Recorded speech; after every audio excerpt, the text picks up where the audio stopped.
ആരാ വിവാദങ്ങളുണ്ടാക്കിയത്? നിങ്ങൾ തന്നെയല്ലേ പറയുന്നത്, എനിക്കൊന്നും അറിയില്ല കേട്ടോ. കാരണം ഒരു കമ്മീഷനുണ്ട്, അത് പറഞ്ഞു.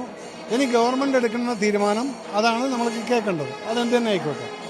അപ്പം അതുപോലെ തന്നെ ഇതിൽ എല്ലാ സ്റ്റേറ്റുകളിലും ഒരു സിനിമയ്ക്കൊരു നയമുണ്ട്, അത് ഗവൺമെൻറ് ഉണ്ടാക്കിയിട്ടില്ല. പക്ഷെ കേരള സ്റ്റേറ്റിന് അതില്ല. ഈ ഒരു സന്ദർഭത്തിലെങ്കിലും കേരള സ്റ്റേറ്റ് ആ നയം രൂപീകരിച്ച് ഇനിയും മുന്നോട്ട് പോവുകയാണെങ്കിൽ ഇതുപോലുള്ള അലിഗേഷൻസ്, നിങ്ങൾ പറയുന്ന അലിഗേഷൻസ്, അതിനിപ്പോൾ പ്രൂവ് ചെയ്യുന്നവരേക്ക് ആ വ്യക്തി കുറ്റവാളി എന്ന് തന്നെയാണല്ലോ എല്ലാവരും പറയാറ്. അതാണല്ലോ ഇവിടുത്തെ ഒരു സിസ്റ്റം.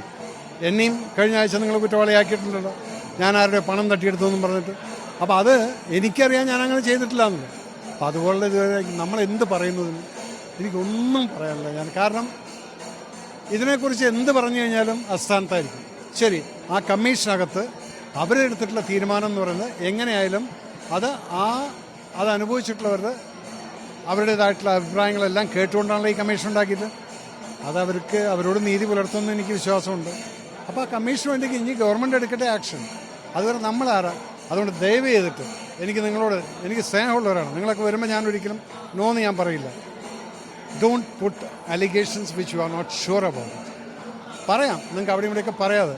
പക്ഷേ എൻ്റെ ഓഫ് ദ ഡേ നിങ്ങളും തിരിച്ച് വീട്ടിൽ പോയിട്ട് ഇരിക്കുന്ന സമയത്ത് അത് തെറ്റാണെന്ന് തോന്നുന്ന സമയത്ത് നിങ്ങൾക്കൊരു കുറ്റബോധം വരാനുള്ള ഇട ഉണ്ടാക്കരുതെന്നുള്ള മാത്രം ഒറ്റ റിക്വസ്റ്റ് എനിക്കുണ്ട്.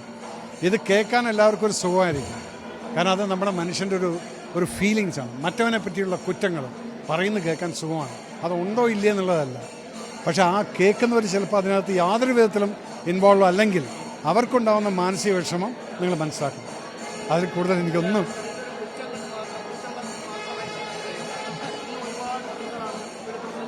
സമ്മതിച്ചു. നിങ്ങളൊക്കെ അതിന് മുന്നേയും വരേണ്ടതായിരുന്നു, അല്ലെങ്കിൽ വന്നില്ല. ഇപ്പം ഇങ്ങനൊരു സന്ദർഭം വന്നപ്പോൾ എല്ലാവരും പുറത്ത് വരുന്നുണ്ട്. ഓക്കെ, അതിന് ഗവൺമെൻറ് എടുക്കട്ടെ ഒരു തീരുമാനം. ഗവൺമെൻറ് പറഞ്ഞല്ലോ, ഞങ്ങൾക്ക് കംപ്ലയിൻറ്റ് കിട്ടിക്കഴിഞ്ഞാൽ ഞങ്ങൾ കേസ് വെക്കുന്നു. അങ്ങനെ ഉണ്ടെങ്കിൽ അത് ചെയ്യട്ടെ. നമ്മളാരാ ഇനിയിപ്പോൾ അതിനെ ന്യായീകരിക്കണം? അതുകൊണ്ട് എനിക്ക് ഇതിൽ കൂടുതൽ ഒന്നും പറയാനില്ല. ദയവ് ചെയ്ത് എന്നെ വിട്ടേക്കണം. Thank you so much. God bless U.